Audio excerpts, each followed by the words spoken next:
simplemente le damos gloria a Dios porque sabemos que Él se va a glorificar. Mateo 24, verso 11, ahora sí, en el nombre de Jesucristo. Dice, y muchos falsos profetas se levantarán y engañarán a muchos. Y por haberse multiplicado la maldad, el amor de muchos se enfriará. Ya en el capítulo 24 de Mateo, en estos versos, nos estaba indicando que el amor de muchos se iba a enfriar. Se iba a enfriar. Y esto no es una excepción para la primera carta que vamos a ver en esta noche. La carta que vamos a ver en esta noche es la carta a la iglesia de Éfeso. Carta a la iglesia de Éfeso. Yo no sé si usted se acuerda, pero la última vez que estuvimos aquí frente a frente, el que estaba presentándose en el capítulo 1 de Apocalipsis era nuestro Señor Jesucristo glorificado. Quiero darles rápidamente un recorrido por esa imagen que nosotros tuvimos en el último estudio. Dice lo siguiente: yo soy el alfa y el omega, el primero y el último. Cuando Juan se voltea para ver quién le estaba hablando, esta es la imagen que él tenía enfrente. Tenía a alguien caminando en medio de 7 candeleros de oro, semejante al Hijo del Hombre, semejante a Jesucristo, vestido con ropa que le llegaba a los pies y con un cinto que le ceñía el pecho. Su cabeza y sus cabellos eran blancos como la lana, como nieve, y sus ojos como llamas de fuego. Sus pies semejantes al bronce bruñido, así refulgente, caliente, rojo, como en un horno. Y su voz como estruendo de muchas aguas. En la mano derecha tenía 7 estrellas. En su boca salía una espada aguda de 2 filos. Y su rostro era como el sol cuando resplandece. Imagínese esa imagen. Imagínese que Juan se vira y cuando ve a alguien que él reconoce por la presencia misma, que era nuestro Señor Jesucristo, y dice que tenía el cabello blanco como la nieve, los ojos con fuego, las piernas de bronce, refulgente, así caliente el metal, una espada de 2 filos que le salía de la boca, la cara como el sol resplandeciente. Esa es una imagen poderosa. Eso es algo que el Señor quería hacer con Juan. El Señor quería primero mostrarle a Juan quién es el que reina ahora. Porque la última imagen que Juan tenía era la de un Cristo crucificado, la de un Cristo ensangrentado, de un Cristo humillado, de un Cristo golpeado que había resucitado. Pero este Cristo que se le apareció era el Cristo glorificado. Ese es el Cristo que va a venir a juzgar a vivos y muertos. Cristo glorificado, el que está sentado a la derecha del Padre. Y cuando Él se le aparece, Él le dice, mira, escribe lo que has visto, que es a mí, descríbeme. Luego escribe lo que está sucediendo allá afuera, que son a las 7 iglesias, y luego escribe lo que va a pasar. Lo que va a pasar está del capítulo 4 en adelante del libro del Apocalipsis. Pero hoy nos vamos a enfocar en la carta de nuestro Señor Jesucristo hacia la iglesia de Éfeso. Y me llamaba mucho la atención porque la canción que escuchamos hoy para comenzar el estudio se llama Deseable. Y la palabra Éfeso significa deseable.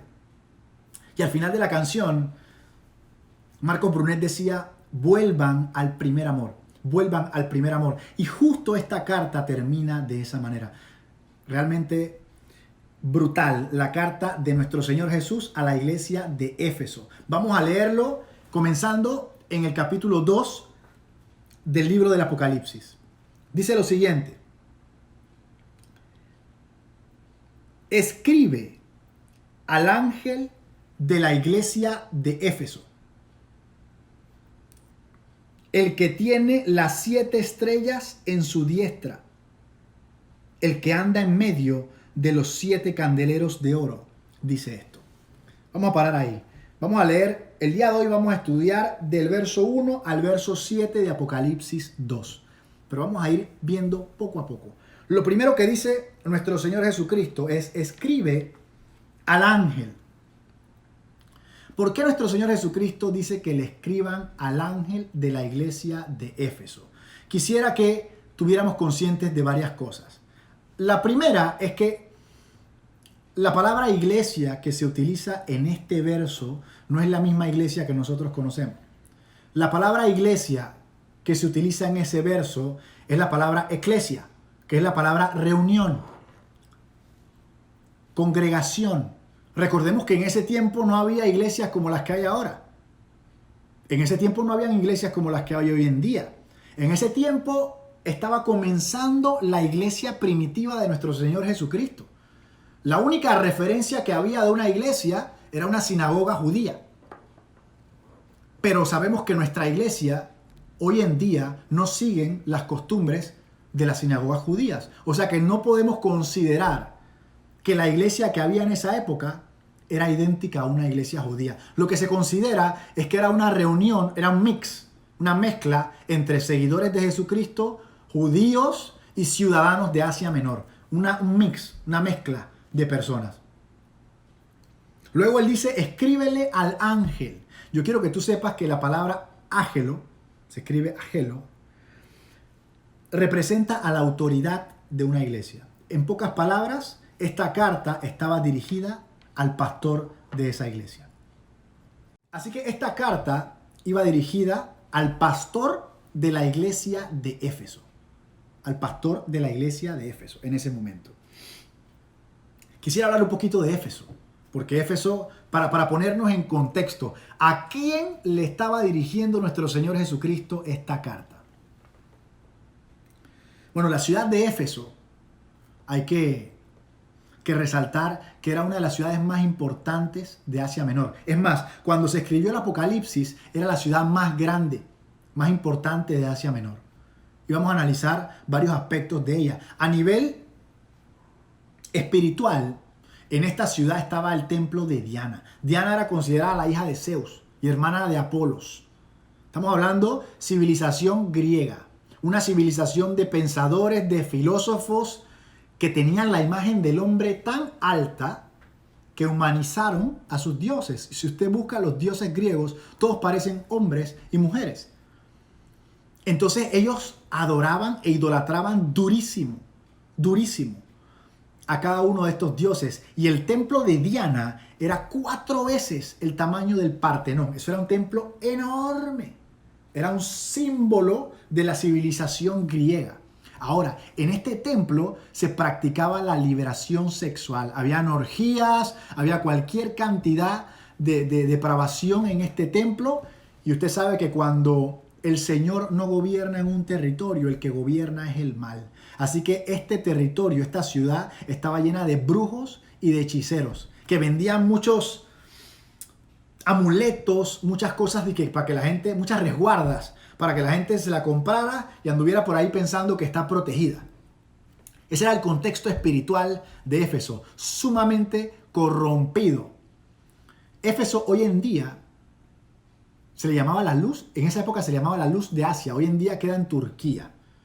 Y fue nominado, creo que en el 2015, Patrimonio de la Humanidad por la UNESCO.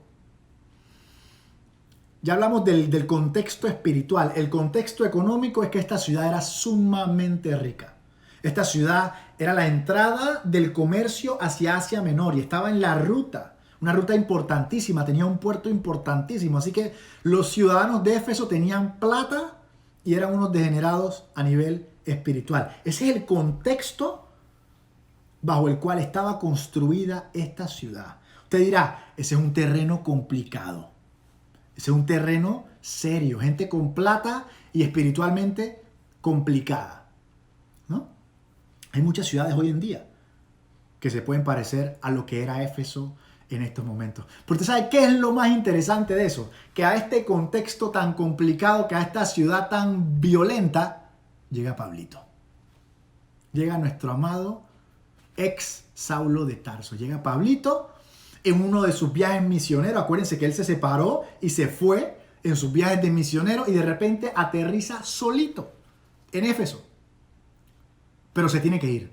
Esto está en Hechos 18, para que lo busque después. Él llega un momentito y como que se tiene que ir.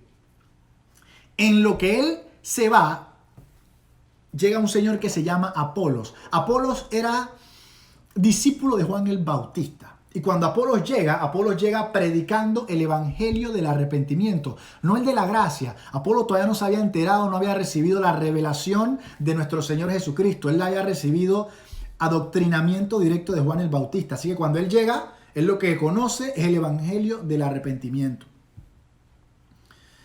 Pero Apolos se va a Corinto, y esto ya lo podemos ver en Hechos 19. En Hechos 19 podemos ver que Pablo vuelve a Éfeso. Y cuando Pablo vuelve, ya Apolos se había ido. Entonces Pablo lo que se encuentra es un grupo de creyentes que habían recibido el evangelio del arrepentimiento. Vámonos rápidamente. Esto está en Hechos 19. Cuando Pablo llega ahí, usted imagínese a Pablo encendido en el espíritu, llegando ahí y se encuentra lo siguiente. Hechos 19, verso 1, dice: Pablo, después de recorrer las regiones superiores, vino a Éfeso y hallando a ciertos discípulos les dijo lo siguiente. Estamos haciendo un poquito de referencias de cómo estaba la ciudad de Éfeso, cuál había sido su recorrido espiritual antes que le mandaran esta carta del Apocalipsis. Bien. Pablo le dice a esta gente que se encuentra, a estos discípulos: recibieron el Espíritu Santo cuando creyeron. O sea, mire, esto no es un tema de que usted es salvo, esto no es un tema de que usted escuchó hablar de Jesús. Aquí la vuelta es: ¿recibió usted el Espíritu Santo, sí o no? Porque el Espíritu Santo es el sello de nuestra salvación. El Espíritu Santo es lo que nos testifica que somos hijos de Dios y lo que nos permite reconectarnos con el reino de los cielos. Sin el Espíritu Santo no hay nada. Tú puedes hacer lo que quieras, vestirte como quieras, leer lo que quieras. Si el Espíritu Santo no ha entrado en tu vida, no funciona. Por eso que hay mucha gente que se está estrellando porque le quieres hablar de pecado o le quieres hablar de revelación bíblica a gente que no tiene el Espíritu Santo. Entonces no te entiende. Le estás hablando en chino. Lo importante, y esto es un comercial, nosotros tenemos que acercar a la gente a Jesucristo. Cuando Jesucristo entra en la vida de alguien, entra el Espíritu Santo y entonces el Espíritu Santo trae convicción de pecado. El Espíritu Santo les revela a Jesucristo. El Espíritu Santo los lleva a toda verdad. El Espíritu Santo los transforma, los santifica. Es el Espíritu Santo. Todo esto se trata de que el Espíritu Santo entre en la vida de una persona. Por eso que Pablo llega y se encuentra a la gente y lo primero que les pregunta es: hey, ¿ustedes ya recibieron el Espíritu Santo? Y ellos dijeron: ni siquiera hemos escuchado qué es el Espíritu Santo. Pablo dice: perdón, ni siquiera hemos escuchado qué es el Espíritu Santo. Así que Pablo le dice: pero entonces, ¿en qué fueron bautizados ustedes? Ellos le dijeron: en el bautismo de Juan. Perfecto. Pablo dijo: agárrenme las manos un momentito aquí, que vamos a hacer una pequeña oración. Así como cuando nosotros llegamos a una casa hoy en día, o vamos, ¿me permites orar por ti? Así como hacemos nosotros hoy en día, así mismito llegó Pablo y dijo: bueno, agarrémonos las manos un momentito que vamos a hacer una pequeña oración, papá. Dice que el Espíritu Santo le cayó a esa gente que quedaron profetizando y hablando en lenguas. Y esa fue la entrada de Pablo oficialmente a la ciudad de Éfeso. Imagínense usted cómo se puso esto. Si usted sigue leyendo, léase el capítulo 19 completo. Dice que más adelante esto se puso de tal manera que Pablo comenzó a hacer milagros por todos lados, liberaciones, sanidades. Estaba haciendo de todo, estaba revolucionando el ambiente espiritual de la ciudad, al punto que los brujos que estaban ahí escuchaban que cuando él liberaba, que cuando él ungía, decían el nombre de Jesucristo. Así que los brujos comenzaron, en el nombre de Jesús, comenzaron ellos a hacer ese tipo de oración sin conocerle. Mire, qué ridiculez. Tanto es así el nivel de ridiculez que dice que en un momento llegaron a liberar a uno que estaba poseído. Imagínense esa vuelta. Los brujos tratando de liberar a uno que estaba poseído y llegaron en el nombre de Jesús. Dice que el demonio le dijo: mira, a Pablo lo conozco, a Jesús lo conozco, pero a ti no. Y dice que el demonio les brincó encima, que tuvieron que separarlos porque le estaba entrando a golpe a los brujos. Imagínense esa revolución que había ahí. Acuérdense que esos brujos estaban con el negocio montado, vendiendo amuletos. Y llegó Pablo diciendo: mira, es que la realidad del evangelio es así. Y cada lugar al que tú y yo llegamos debe ser revolucionado de la misma manera. Nosotros tenemos el mismo espíritu que tenía Pablo en ese momento. Y podemos llegar a cualquier sitio. donde el ambiente espiritual lleve 20 años de una manera, que cuando el Espíritu Santo se manifiesta lo va a revolucionar. Pueden haber cualquier cantidad de inválidos por 20 años afuera del templo, que cuando llega un hombre lleno del Espíritu Santo, no te voy a dar oro, ni plata, ni la misma limosna que te vienen dando por años, pero esto te doy. Párate y anda. Así que en este tipo de revolución se encontraba Pablo en la ciudad de Éfeso. Ahora, esto es bien impresionante porque en ese momento comenzó a crecer la iglesia de Éfeso, comenzó a surgir, comenzó a nacer la iglesia de Éfeso. Quiero que lo veamos en el verso 17 del capítulo 19. Dice así: y esto fue notorio a todos los que habitaban en Éfeso, así judíos como griegos, y tuvieron temor todos, y era magnificado el nombre de Jesucristo. Y muchos de los que habían creído venían confesando y dando cuenta de sus hechos. Asimismo, muchos de los que habían practicado la magia trajeron los libros y los quemaban, papá. Los mismos brujos decían: señores, esto que estamos haciendo aquí no funciona. Y dice que los brujos llegaban a la congregación y quemaban los libros de brujería. Así crecía. Mira eso, ese verso es importantísimo. Verso 20 dice: así crecía y prevalecía poderosamente la palabra del Señor. Aleluya. Así crecía y prevalecía poderosamente la palabra del Señor. Pero como toda obra que nuestro Señor Jesucristo levanta, esta obra experimentó resistencia. Luego en el verso 24 había un señor que se llamaba Demetrio. Dice la palabra que era un platero. ¿Qué significa eso? No es que le gusta el billete. Bueno, sí, también le gustaba el billete, pero era que trabajaba la plata. Entonces, este platero tuvo una reunión con el gremio porque él dice que, mira, esta gente está diciendo que nuestros amuletos no sirven, porque este platero hacía una cosa que le llamaban templecillos. Imagínate esta demencia. Templecillos eran pequeños templos de plata, de Diana, y la gente los compraba y se los llevaba de resguardo. Imagínate esa locura. Templecillos. Entonces él se reunió con el gremio y dice: señores, nos están tumbando el negocio. Ya nadie nos quiere comprar templecillos, ya la gente está abandonando la idolatría, esto se nos está cayendo, hay que agarrar a esta gente y tumbarlos porque pronto van a decir que el templo de Diana tampoco sirve. Entonces ya le apeló al nacionalismo y todo el mundo se rebeló y todo el mundo dice que Diana es del de Éfeso. Y agarraron y comenzaron a linchar a los cristianos. Y yo quiero que tú sepas algo. Es cierto que hay mártires. Es cierto que la palabra nos llama a dar la vida por Jesucristo. Pero hay veces que hay que ser astuto. Pablo, en esta vuelta, primero se escondió y después se fue de la ciudad. Si Dios te manda a dar la vida por él, gloria a Dios. Gloria a Dios. Pero si no lo hace, hay que ser astuto, porque yo quiero que tú sepas que tú puedes ganar más almas vivos que muertos. Tú puedes ganar más almas libres que presos. Entonces asegurémonos de que estamos corriendo riesgos de la mano del Señor, porque el cementerio está lleno de valientes.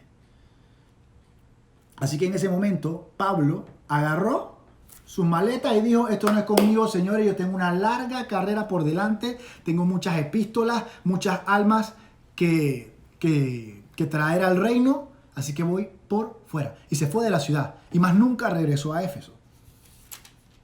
Esas fueron las peripecias, pero antes de irse, cuando vas al capítulo 20, en el verso 29, él detallaba lo siguiente. Él viendo cómo se estaba... Pablo tuvo 3 años en Éfeso. Pablo habitó ahí 3 años y la iglesia dándole, evangelizando, ministerio, campaña. Entonces imagina una iglesia creciendo en el fuego, liderada por el primer pastor de la iglesia de Éfeso fue Pablo. Pero cuando él se iba, él profetizó lo siguiente. Él decía, verso 29 del capítulo 20 del libro de Hechos, decía: porque yo sé que después de mi partida, él sabe así, él lo estaba viendo en el futuro, yo sé que después de mi partida entrarán en medio de vosotros lobos rapaces, que no perdonarán al rebaño. y de vosotros mismos se levantarán, o sea, van a entrar lobos rapaces y de vosotros mismos se levantarán hombres que hablarán cosas perversas para arrastrar tras de sí los discípulos. Por tanto, o sea, en pocas palabras Pablo le está diciendo, yo sé que cuando yo me vaya van a entrar lobos rapaces y no solo van a entrar, de entre ustedes se van a torcer un par, se van a llenar de orgullo, de vanidad, de ambición y van a comenzar a decir cosas que no son sanas y se van a llevar discípulos con ustedes. Eso es lo que está diciendo Pablo. Y yo lo sé, él dice, yo lo veo que eso viene. Así que la recomendación que Pablo les da cuando se va es la siguiente. Dice, velad, acordándoos que por 3 años, de noche y de día, no he cesado de amonestar con lágrimas a cada uno. Eso ya es Pablo saliendo de Éfeso diciéndoles, señores, van a venir los ataques. Ya les estoy avisando. Como ya les estoy avisando, estén preparados. Esta era una iglesia muy impresionante. Esta iglesia tuvo un grupo de pastores como cualquier iglesia de la historia hubiera querido tener. El primer pastor fue Pablo. El sucesor de Pablo fue Timoteo. Y el sucesor de Timoteo fue el apóstol Juan. Imagínense ese trío de pastores. Primero fue Pablo, después Timoteo y después Juan. Esa era la iglesia del momento. La iglesia del momento. La iglesia más importante del momento. Imagínate qué tan bonita estaba creciendo la iglesia, que cuando Pablo le escribe la carta a los Efesios, tú vas en el capítulo 1, vas al verso 15 y Pablo los felicita. Pablo dice en el verso 15, por esta causa, también yo habiendo oído de vuestra fe en el Señor Jesús y de vuestro amor para con todos los santos. O sea, Pablo en el capítulo 1 del libro de Efesios felicita a esta iglesia por 2 razones principales. Pablo le está escribiendo desde otro sitio, ¿eh? Y les dice, los felicito. 1, por la fe que tienen en el Señor Jesucristo. Aleluya. ¿Sabes lo que es que Pablo te manda una carta felicitándote por la fe que tienes en el Señor Jesucristo? Pero luego dice, y por el amor que tienen con todos los santos. O sea, esta iglesia está siendo felicitada por el amor. Por el amor. Y esto sabemos que es extremadamente relevante. Porque si no, nuestro Señor Jesucristo no hubiera dicho lo que dijo en 1 Corintios 13, donde Él dijo, mira, al final va a prevalecer el amor. Las profecías van a terminar. Ya fe no va a ser necesaria porque Jesucristo va a aparecer. Pero el amor va a prevalecer. El amor es prioritario sobre todas las cosas. Por eso nuestro Señor Jesucristo dice, en esto yo voy a saber que ustedes son discípulos míos. En esto, solo en esto, en la manera en que se aman. Un solo mandamiento les doy. Uno solo. Que se amen los unos a los otros. El amor cubrirá multitud de pecados. Gloria a Dios. Así es. Entonces tenemos que tener bien claro, cuando nos estamos entusiasmando, cuando estamos dándole candela a la obra, cuando estamos haciendo las cosas y estamos avanzando, que el amor no se nos quede. ¿Por qué les digo esto? Porque en el capítulo 2, siguiendo con la carta que le estaba escribiendo Juan bajo la inspiración del Espíritu Santo a la iglesia de Éfeso, dice, escribe al ángel de la iglesia en Éfeso. ¿Quién escribe? El que tiene las 7 estrellas en su diestra, el que anda en medio de los 7 candeleros de oro, dice esto. Jesucristo le está diciendo, yo tengo las 7 estrellas, o sea, las 7 iglesias están en mi mano. Yo soy la cabeza de la iglesia, yo soy la autoridad, yo soy el que gobierna sobre toda la iglesia del mundo. ¿Y por qué Él se los está resaltando? Porque más adelante vamos a ver que esta iglesia se había vuelto orgullosa. Después que los habían felicitado en el capítulo 1 de Efesios, se había vuelto orgullosa. Verso 2 dice, yo conozco tus obras y tu arduo trabajo y paciencia, y que no puedes soportar a los malos, y has probado a los que se dicen ser apóstoles y no lo son, y los has hallado mentirosos. O sea, el Señor le está diciendo, mira, yo sé todo lo que tú has hecho. Y yo quiero que tú sepas hoy que a pesar de que no se te reconozca el Señor sabe lo que tú haces. El Señor conoce tus obras. El Señor lleva récord de lo que tú estás haciendo. No importa que acá abajo no se te felicite. El galardón que nosotros necesitamos y que queremos es el de allá arriba. Y el Señor conoce tus obras. El Señor conoce tus obras. Tu arduo trabajo y paciencia. Ya para este momento esta iglesia tenía 40 años de existencia y no había bajado la intensidad. Estaban dándole. Arduo trabajo y paciencia. O sea que si tenían paciencia significa que habían resistido muchísimas pruebas. Porque la paciencia solo se cultiva en las pruebas. Así que el Señor les está reconociendo, les está diciendo, señores, yo conozco tus obras, conozco tu arduo trabajo, tu paciencia, conozco que no puedes soportar a los malos. ¿Sabes que la palabra de Dios dice que si tú amas al Señor, tienes que odiar al pecado? No es de que lo tienes que tolerar, no es de que... No. Si tú amas a Dios, dice la Biblia, que tienes que odiar al pecado. Y esta iglesia había crecido. Era bien ortodoxa, era bien radical. No toleraba la maldad, no toleraba el pecado. Y yo quiero que tú sepas que para tener esa actitud en ese lugar, era algo de aplaudir, porque si hay algo que había en ese lugar, era pecado. Dice, no puedes soportar a los malos, y que has probado a los que dicen ser apóstoles y no lo son, y los has hallado mentirosos. Dice que a esta iglesia llegaban, ¿sabes qué? Desde esa época ya, de que los apóstoles y tal cual. Esta gente así ve. Dice que tenían una madurez y un discernimiento espiritual, que llegaban los pseudoapóstoles y ellos decían de que este no es del Señor. Fuera. Tenían un discernimiento serio. Venía la gente hablando bonito y oliendo bonito y vistiéndose bonito, y por allá atrás lo veían y decían de que seguridad. Ese no es de Dios. Sácalo. O sea, lo reconocían. Tenían una tolerancia baja. Tenían un discernimiento brutal. Era una iglesia madura. Era una iglesia digna de admirar. Mira, trabajaban duro. Tenían paciencia. Tenían discernimiento. No toleraban el pecado. O sea, eso era una iglesia de las que no te puedo explicar. Pero mira lo que dice en el verso 4. Dice, pero tengo algo contra ti. Tengo algo contra ti. Has dejado tu primer amor. Has dejado tu primer amor. Y yo quiero que tú sepas que esto no es algo coincidental o accidental. Juan llegó y Juan era el pastor. Pero Juan fue exiliado a Patmos y la iglesia se quedó sin pastor. Y cuando la iglesia se queda sin pastor, las ovejas se dispersan. Y lo que pasó ahí es que esos líderes que estaban en posiciones se llenaron de orgullo y comenzaron a ocupar lugares que no le pertenecían. Se dejaron influenciar. Mire, cada una de estas cartas, para que usted le vaya agarrando el ritmo, tiene una presentación de parte de Jesucristo. Luego tiene como un diagnóstico. Jesús le dice, mira, yo reconozco, primero un reconocimiento de lo que hacen bien, luego Jesucristo les habla específicamente de un problema, de una condición.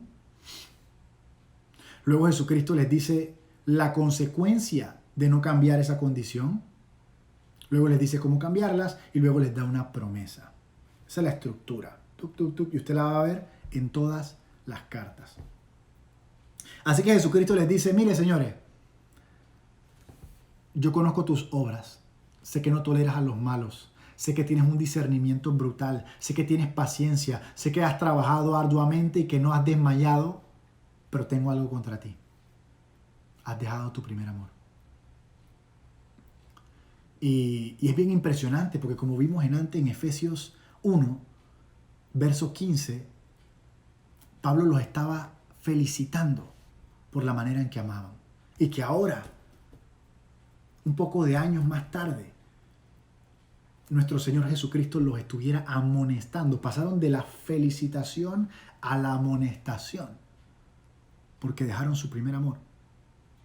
Mira, cuando tú vas a Primera de Timoteo, capítulo 1, verso 3, Pablo le estaba avisando a Timoteo, cuando Timoteo era pastor, le dijo, mira, como te rogué que te quedases en Éfeso cuando fui a Macedonia para que mandases a algunos a que no enseñaran diferente doctrina, ni presten atención a fábulas y genealogías interminables que acarrean disputas más bien que edificación de Dios que es por fe.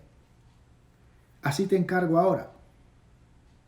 Pues el propósito de este mandamiento es el amor, nacido del corazón limpio y de buena conciencia y de fe no fingida, de las cuales cosas desviándose algunos se apartaron a vana palabrería, queriendo ser doctores de la ley sin entender ni lo que hablan. O sea, cuando Timoteo estaba pastoreando, Pablo, quién sabe dónde, en el Espíritu, vio lo que se estaba formando allá y le escribió en la primera carta a Timoteo en el capítulo 1 y le dice, hey, por favor, verifica, está atento, supervisa que no se separen de la sana doctrina, que no entren en fábulas y palabrerías, que no son para edificación, que este ministerio es un ministerio de amor.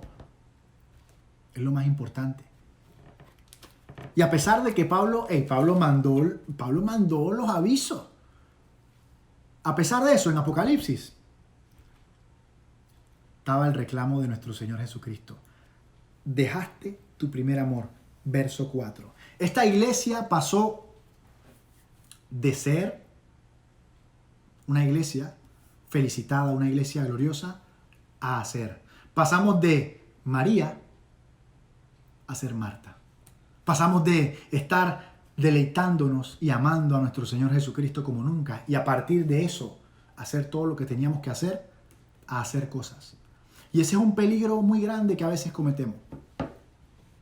Pasamos del primer amor, pasamos de honrar a nuestro Señor Jesucristo, de adorarlo como Él se merece, a hacer cosas para Él. Mira, es bien complicado cuando tú pones lo que haces por Él por encima de lo que eres en Él. Voy a tomar un chat y ya le repito.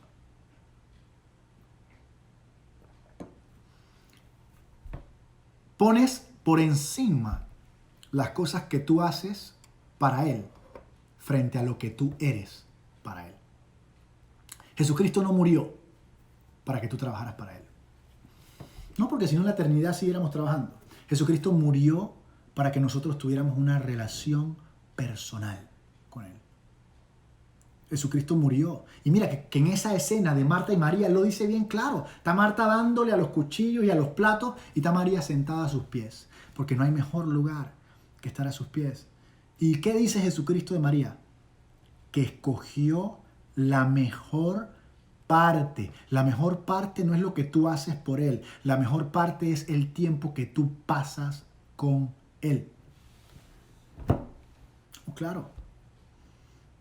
La mejor parte. Y después, ¿qué dice? Y nunca se la van a quitar. Mire, no cometamos el gran error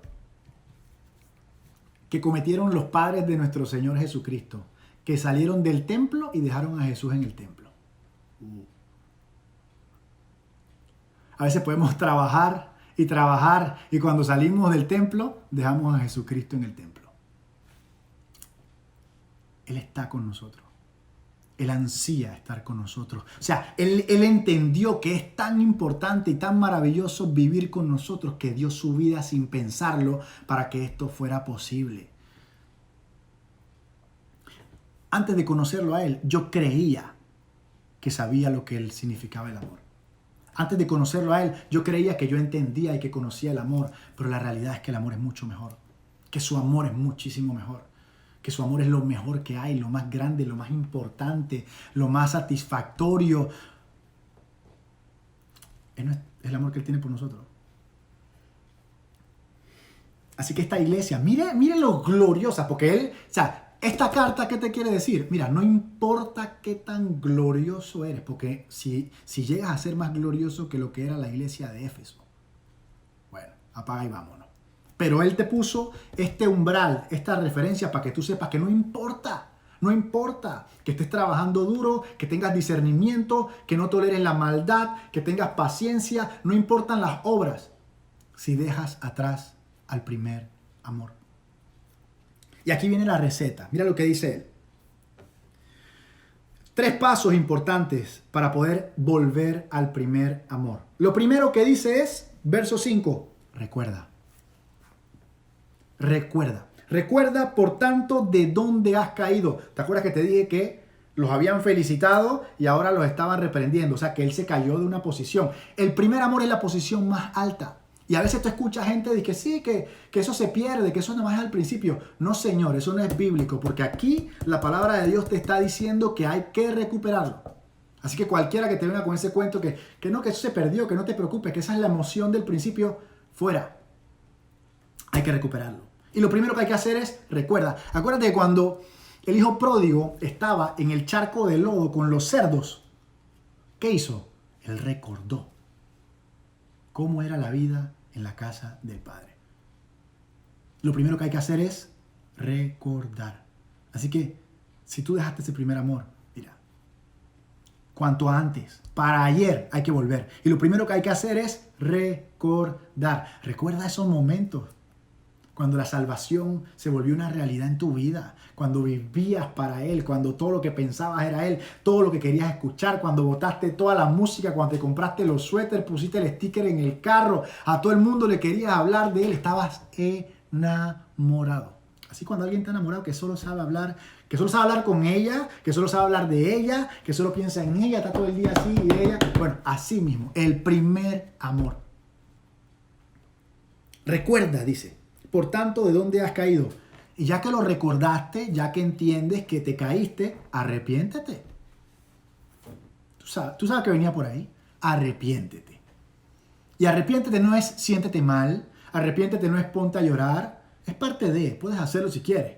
Pero arrepiéntete es cambia tu mentalidad. Entiende que el primer amor es lo mejor que vas a tener en tu vida. Entiéndelo y peléalo por él. Ponlo por prioridad en tu vida. Lucha por él. Separa el tiempo. Haz lo necesario para volver a tenerlo. Así que recuerda de dónde te has caído. Recuerda esa época. Arrepiéntete. Y luego dice, haz las primeras obras. ¿Cuáles son las primeras obras? Dímelo tú. Cuando te bautizaron, ¿qué era lo que hacías? ¿Con qué entusiasmo leías la palabra de Dios? Mira, yo lo veo porque yo tengo personas que yo discipulo, que soy su mentor, y yo sé cuando están comiendo palabra, porque me hacen preguntas. Cuando alguien está comiendo, tiene preguntas, porque es imposible que lo entiendas todo, y quieres saber, y quieres averiguar, y lees por aquí, y buscas la prédica por acá. Tú sabes cuando alguien está entusiasmado comiendo, porque Dios no se acaba. Y Dios te sacia y te da más y te da más y más profundidad y más profundidad. Así que, ¿con qué entusiasmo tú buscabas esa palabra? ¿Con qué entusiasmo tú buscabas esa oración? ¿Cómo tú agarrabas y tú decías, yo no sé cuándo voy a llegar a mi casa para ponerme de rodillas y encontrarme con mi Jesús de nuevo? Estabas en el trabajo así de, esto no tiene sentido. Yo la verdad, ¿por qué Cristo no viene pronto? Yo no entiendo qué hago aquí. Señor, ese entusiasmo en la oración, ese entusiasmo en leer la palabra, ese entusiasmo en hablarle de Jesucristo a los demás. Hola, ¿cómo estás? ¿Tú conoces a Jesús? Hey, no tenías nada que hacer, estabas en tu casa, te ponías la zapatilla y salías por ahí a hablar de la gente de Jesucristo. Que te montaras en un elevador para ver si no le soltabas a todo el mundo. Todas las cajeras, todos los de la bomba de gasolina, todo el mundo recibía. ¿Por qué recibía? Pregúntate. Porque tú entendías que era algo bueno. Porque tú entendías que la gente lo necesita. Porque tú entendías que era algo que era bueno para compartir. Y que tú lo tenías. Como si ahorita mismo tuvieras la cura del cáncer. No voy a decir el coronavirus porque ya ni siquiera sabemos si existe o no existe o si es grave o no. Pero el cáncer. Si tuvieras la cura del cáncer en tu mano, ¿tú te la guardarías para ti solo? Pues dentro de ti habita aquel que puede curar el cáncer. Dentro de ti habita aquel que cuando el cáncer escucha su nombre tiene que doblar su rodilla. ¿Por qué no lo compartimos? O sea, En serio, pregúntate tú a solas, ¿por qué no lo compartimos? ¿Por qué hemos dejado las primeras obras? Ese entusiasmo, esa pasión, ese fuego. Mira, yo te voy a decir algo bien claro. El evangelio es como si tú estuvieras montado en una bicicleta. Y la bicicleta siempre se está moviendo. O te estás moviendo para adelante o te estás moviendo para atrás. No creas que estás parado en la bicicleta y que a pesar de que no estás dando pasos hacia adelante, no te estás moviendo. Porque una bicicleta que no se está moviendo, se cae. Así que entiéndelo. Si no estás avanzando hacia adelante, te garantizo que estás moviéndote hacia atrás. Volver a las primeras obras. Bien claro el Señor Jesús. Recuerda de dónde te has caído. Arrepiéntete y vuelve a las primeras obras.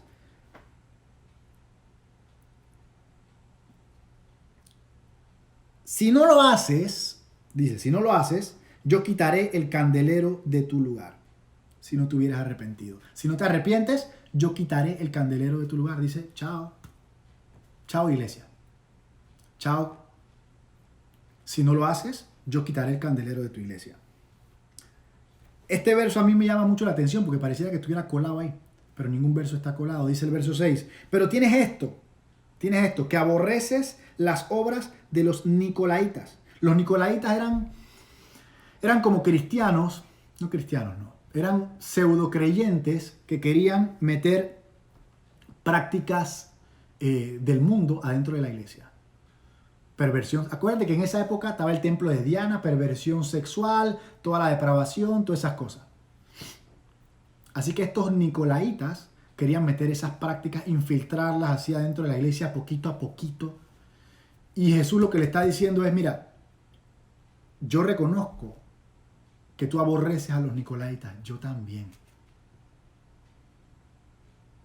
Yo reconozco que tú no toleras las prácticas que vienen así medio encubiertas, que son del mundo y se quieren infiltrar en medio de la santidad que le pertenece al Señor y a su iglesia.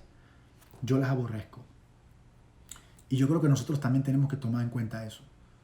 Porque hoy en día queremos modernizar ciertos aspectos de la iglesia y la santidad de Dios es la santidad de Dios. Dios sigue siendo el mismo ayer, hoy y siempre. Lo mismo que no toleraba antes, no lo tolera hoy. No lo tolera hoy. Y yo quiero que tú sepas algo.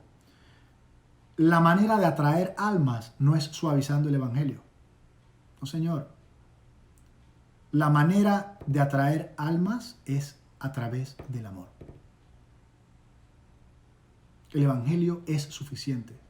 El evangelio es poderoso y es suficiente y el Espíritu Santo está en la tierra. A veces queremos, oye, pero ¿qué tú opinas de no sé qué? Y queremos dar una respuesta así medio torcida para que la persona no se sienta tan incómoda. No, Señor. Mi Señor no murió para que nosotros estuviéramos doblando el evangelio de acuerdo a las personas. El evangelio no se ajusta a las personas se ajustan a través del evangelio.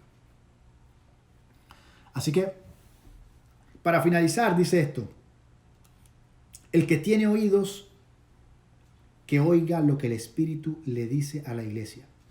Al que venciere, le daré de comer del árbol de la vida, el cual está en medio del paraíso. Es bien impresionante cómo esta iglesia pasó de ser una locura, tener de pastor a Pablo, a Timoteo, a Juan, a ser felicitada en Efesios 1 por su manera de amar. Inclusive en Efesios 3, recordemos lo que leímos la semana pasada, que Pablo decía, por esta causa doblo mis rodillas. Y en medio de esos versos decía, para que puedan conocer el amor de Cristo. En el capítulo 1 los estaba felicitando por su manera de amar. En el capítulo 3 los estaba exhortando a profundizar en el amor de Cristo. Y ya en primera de Timoteo le estaba diciendo, tengan cuidado, porque van a venir lobos rapaces. Es bien interesante que los fundadores de esta iglesia eran hombres de Dios tan poderosos. Es bien interesante que las continuas advertencias del apóstol Pablo, instándolos a mantenerse en el amor, no dieron resultado, porque al final del día esta iglesia no sobrevivió. Al final del día el liderazgo adoptó unas posturas complicadas que hicieron que esta iglesia no resistiera y desapareciera. Y yo creo que el Señor a través de esta carta nos está haciendo un llamado. Recordemos lo que decía Mateo 24, por la maldad de muchos, el amor de muchos creyentes se va a enfriar. Y la palabra de Dios nos está diciendo, señores, tengan cuidado porque esto viene. Esto viene. No permitamos, bajo ninguna circunstancia, que nuestro amor se enfríe. Tradicionalmente el amor se enfría cuando te golpean. Cuando los malos te golpean, tú comienzas a perder como las ganas de amarlos. Y el amor se enfría. Y a veces es como una manera de protegerte. Pero tratemos de recuperar ese primer amor. Mira lo que dice nuestro Señor Jesucristo. No importa cuánto hagas. Porque nuestro Señor Jesús viene a buscar una iglesia que es, no una iglesia que hace cosas. Señor, Señor, pero si en tu nombre sanamos enfermos y liberamos demonios. Nunca te conocí. En pocas palabras, en tu nombre hicimos cosas. Nunca te conocí. Él viene a buscar una iglesia que es, una iglesia que está enamorada de Él. Él viene a buscar a su novia. Así que si ahí donde tú estás, tú sientes que por algún motivo, por alguna circunstancia, no estás viviendo esa relación tan apasionada con tu amado. Mira, si nosotros lo pensamos bien, estamos próximos a una boda y nosotros somos la novia. Yo te pregunto, ¿tú te sientes como una novia que está a punto de casarse? Tú te estás preparando para tu boda. Tú estás entusiasmada, enamorada, perdidamente, esperando. Porque si eso no es lo que hay en tu corazón, acuérdate cómo es este primer amor. Acuérdate de los mejores tiempos que viviste con Él. Acuérdate cómo te tomaba en sus brazos. Acuérdate cómo llenaba tu corazón de paz. Acuérdate cómo te calmabas cuando escuchabas su voz. Acuérdate. Arrepiéntete y vuelve. Vuelve. Lo bueno del Evangelio es que cuando tú vuelves, te lo vas a encontrar en el balcón esperándote desde el primer día en que te fuiste. Así que si ese eres tú, no pierdas el tiempo. Que el Señor no te va a recibir con un regaño, con un castigo. No. El Señor te va a recibir con los brazos abiertos, dispuesto a comenzar de nuevo, con el mismo entusiasmo y con el mismo amor que la primera vez. Vamos a orar. Padre, te damos gracias en el nombre de tu Hijo Jesucristo. Te pedimos, Señor, que nos enamores una vez más, que abras nuestros corazones y que nos muestres cuán maravilloso, cuán perfecto es tu amor por nosotros. Ayúdanos, Señor, a darte ese lugar, a ponerte de nuevo en el primer lugar de nuestras vidas, a buscarte con entusiasmo. Te damos gracias porque nos das una nueva oportunidad, Señor. En el nombre de Jesús. Amén. Miren, a veces pareciera que en lo físico estamos haciendo cosas, pero podemos estar haciendo cosas desde un lugar seco. Pareciera que estuviéramos hablándole a alguien, pero lo que estamos diciendo no le impacta la vida. No podemos dar desde un lugar seco. Tenemos que buscar primero, beber de esa agua, para después darle a los demás. Esto no es un tema de hablar, esto es un tema de lo que ministras cuando le hablas a esa persona. Acuérdate que nuestro Señor dijo, aquel que beba de esta agua, de su interior, correrán ríos de agua viva. Pero aquel que beba de esta agua, de su interior, correrán ríos de agua viva. No van a correr ríos si no vas a beber. Y hay que ir a beber una y otra vez. Así que Dios les bendiga. Les amamos muchísimo. Nos vemos el próximo miércoles. Espero que nos veamos pronto. Espero que ya nos permitan reunirnos, abrazarnos, estar juntos en nuestra amada iglesia. Les extrañamos muchísimo.